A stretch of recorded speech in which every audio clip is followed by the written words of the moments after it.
Halo Sobat Rival Movie, bagaimana kabar kalian semua? Semoga kalian semua selalu dalam keadaan sehat. Di video kali ini saya akan mencoba menceritakan sebuah alur cerita film yang berjudul Elevation.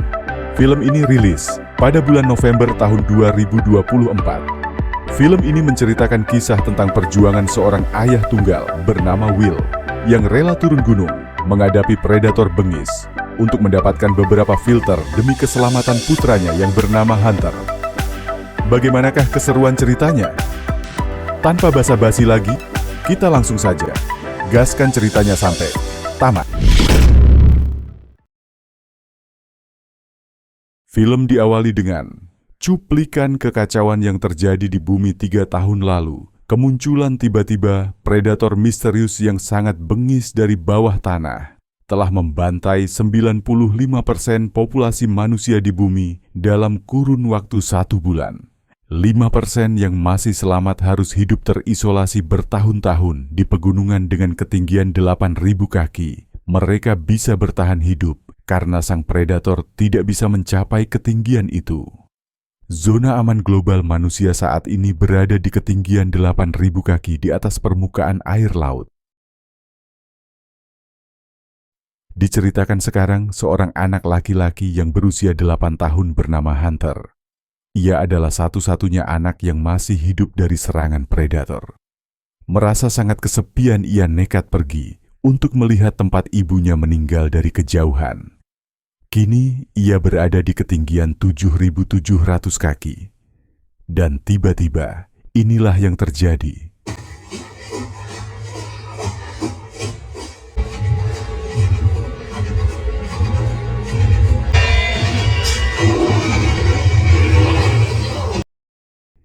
Ia hampir saja kehilangan nyawanya. Beruntung ia bisa kembali dengan cepat ke zona aman tepat pada waktunya. Kini Hunter sudah berada di rumahnya. Ia dinasehati oleh ayahnya yang bernama Will. Ia tidak mau Hunter mengulangi perbuatannya lagi, karena Hunter memiliki riwayat penyakit asma yang setiap saat bisa kambuh. Setiap malam, Hunter harus tidur menggunakan alat bantu pernapasan karena sewaktu bayi ia lahir prematur. Will adalah seorang ayah tunggal. Ia bertahan hidup dengan menanam kentang dan berburu hewan.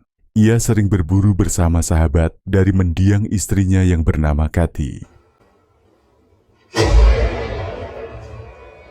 Hari ini mereka mendapatkan seekor rusa yang cukup besar untuk dibawa pulang. Rumah Will berdekatan dengan rumah seorang profesor yang bernama Nina.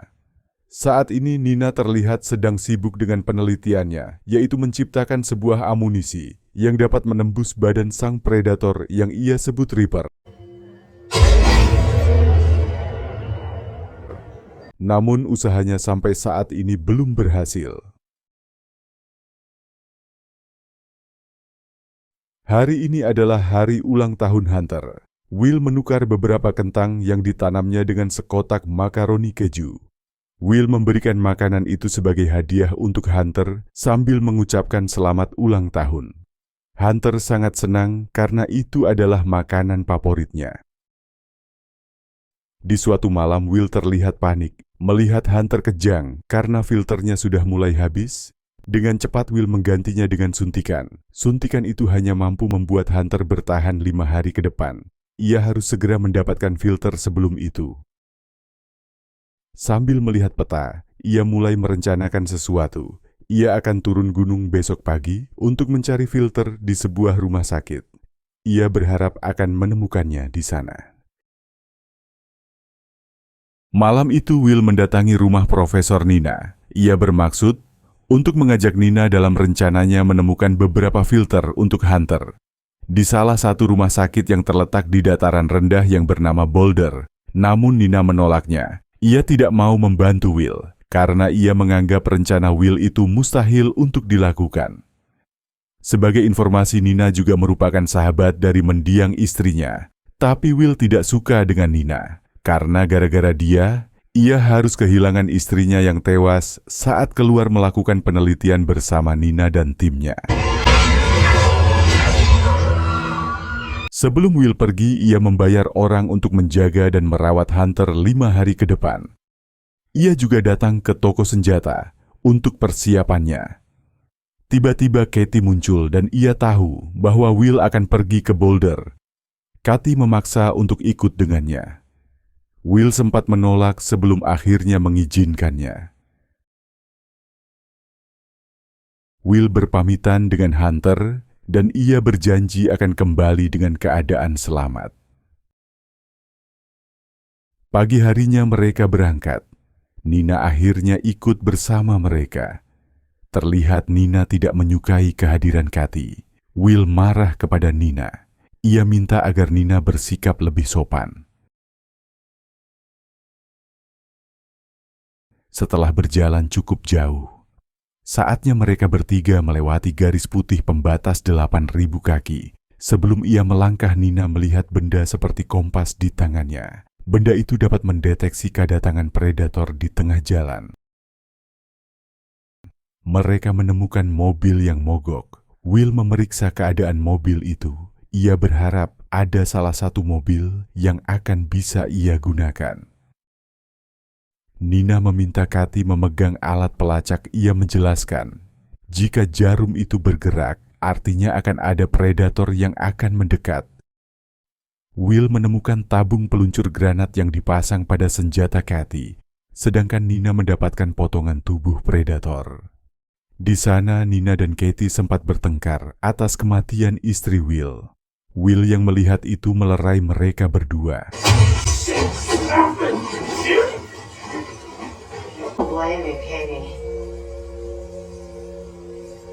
Setelah pertengkaran mereka mereda, perjalanan dilanjutkan kembali. Kini mereka berada di area dengan ketinggian 7.600 kaki.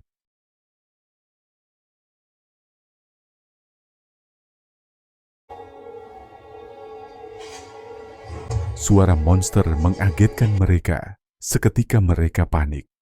Dan inilah yang terjadi.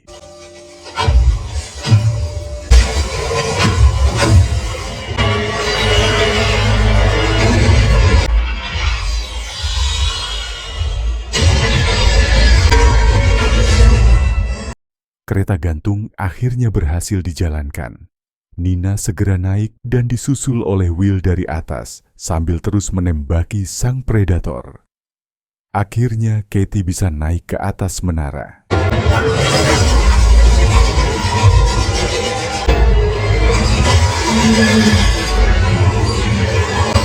Will menyuruh Katie untuk segera melompat. Dengan ragu, Katie akhirnya melompat. Lompatannya tidak sempurna. Will segera menangkap tangan Katie, yang membuat posisi Katie harus bergelantungan. Will berusaha tetap memegang tangan Katie dengan kuat, namun tali kereta gantung harus terputus. Katie terjatuh dari kereta. Will dan Nina juga terpental. Mereka bertiga harus berlari secepat mungkin untuk menuju zona aman. Malam harinya mereka beristirahat di sebuah resort dengan ketinggian 8.200 kaki. Hubungan mereka mulai membaik. Mereka mengobrol sambil meminum minuman penghangat badan. Malam itu Will teringat kembali dengan mendiang istrinya.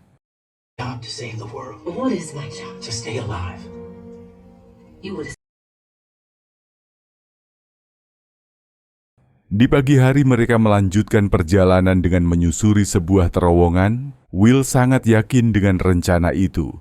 Namun Nina sempat menolaknya sebelum ia akhirnya harus ikut juga. Ia beralasan, berada di bawah tanah itu akan mempermudah sang predator membunuhnya. Karena sang predator muncul dari bawah tanah, dan alatnya tidak bisa mendeteksi kedatangannya. Will mulai meyakinkan mereka akan selamat, karena jika mereka berhasil keluar dari terowongan, mereka akan berada di ketinggian 8.000 kaki lebih, dan itu merupakan zona aman. Namun perjalanan mereka tidak semudah itu. Sang predator muncul dalam kegelapan. Mereka bertiga harus terjebak dalam gua yang sempit. Sang predator mulai mendeteksi karbon dioksida yang dikeluarkan oleh tubuh manusia. Mereka harus menahan napas.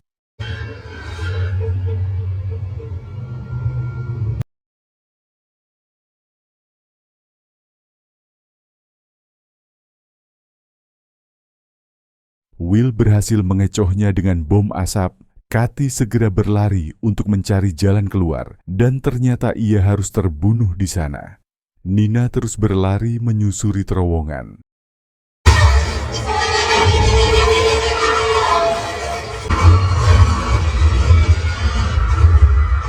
Ia berhasil menemukan tangga menuju ke atas, jaraknya cukup jauh, tapi keduanya berhasil lolos dari maut.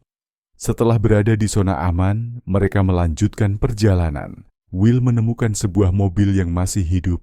Mereka kemudian masuk ke dalam rumah kosong dan beristirahat di sana. Pagi harinya, mereka berdua berkendara dengan kecepatan penuh menuju ke rumah sakit Boulder. Perjalanan mereka lancar sesuai dengan rencana. Mereka naik ke lantai 5 menuju ruang obat-obatan. Alat pendeteksi mulai bergerak. Itu artinya predator mulai mendekat. Will telah mendapatkan filter yang dibutuhkan. Mereka segera berlari dan melakukan hal ini.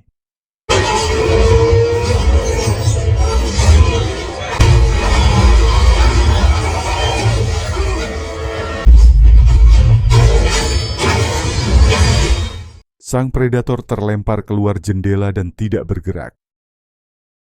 Merasa sudah aman, mereka menuju ke ruang laboratorium tempat Nina dulu bekerja. Tingginya 5.800 kaki. Laboratorium itu masih terlihat utuh. Nina meminta waktu untuk meracik pelurunya.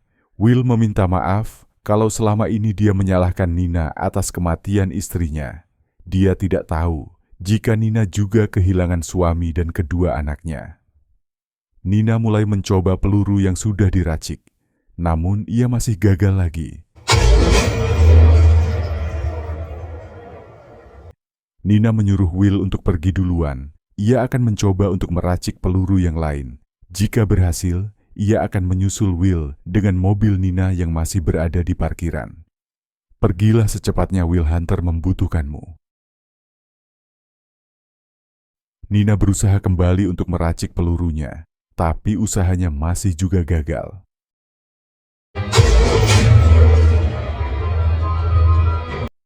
Di tengah kepanikan, akhirnya ia menemukan sebuah ide dari aki yang ia lihat. Adegan lain memperlihatkan ban mobil yang dikendarai Will pecah. Mobilnya terbalik dan Will terjebak di dalam mobil. Ia berusaha untuk keluar. Peluru yang baru diciptakan Nina sudah selesai. Belum sempat ia mencoba. Tiba-tiba saja sang predator datang mendekati Nina. Ia pun bersiap untuk menembaknya. Apakah peluru barunya akan berhasil? Adegan kembali berpindah. Akhirnya Will bisa keluar dari mobil, tapi sekelompok predator mulai menyerangnya. Will segera berlari untuk mencapai zona aman, tapi sayang, dirinya dikepung oleh sekelompok predator dari segala arah. Dan inilah yang terjadi.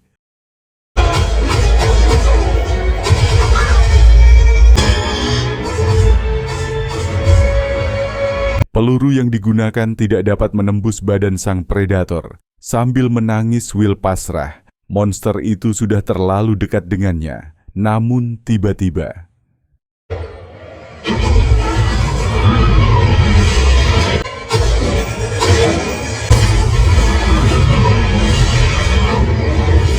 peluru yang diciptakan Nina berhasil membuat monster itu hancur lebur.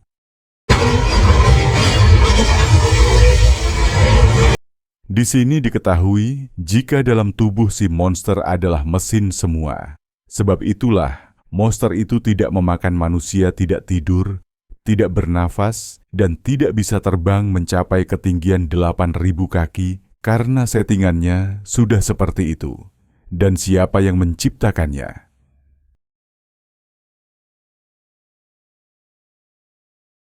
Will menemui Hunter sedangkan Nina mengibarkan bendera yang menandakan ia berhasil menciptakan amunisi untuk membunuh sang predator. Semua orang berkumpul dan mulai memutuskan untuk melawan.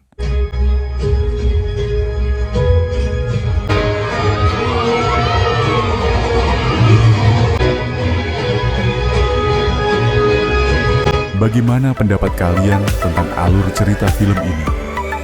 Terima kasih dan mohon maaf jika banyak salah kata dalam penyampaian alur cerita film ini. Sampai jumpa di video selanjutnya.